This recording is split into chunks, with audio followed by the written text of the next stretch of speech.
उपमुख्यमंत्री अजित पवार अध्यक्ष असलेल्या माळेगाव साखर कारखान्याचा पहिला हप्ता 3,300 रुपये प्रति टन जाहीर. माळेगाव सहकारी साखर कारखान्याने 2025-26 हंगामातील ऊसाच्या गाळीतासाठी पहिला पाऊल म्हणून प्रति टन 3,300 रुपये देण्याची घोषणा केली. उपमुख्यमंत्री व कारखान्याचे अध्यक्ष अजित पवार यांच्या अध्यक्षतेखालील या कारखान्याचा FRP या हंगामासाठी 3,270 रुपये प्रति टन इतका निश्चित झालाय.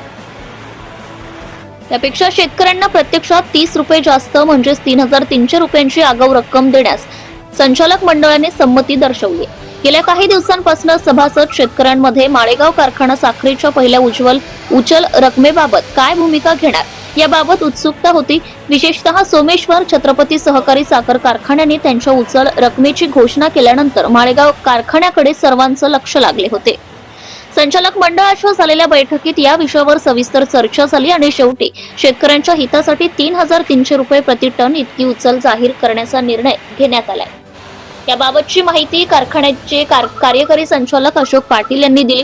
या घोषणेमुळे परिसरातील शेतकरी वर्गामध्ये समाधानाचं वातावरण आहे. शेतकऱ्यांच्या हंगामी खर्चासाठी ही आगाऊ रक्कम महत्त्वाची ठरेल अशी प्रतिक्रिया व्यक्त केली जात आहे. Subscribe now and press the bell icon. Never miss an update.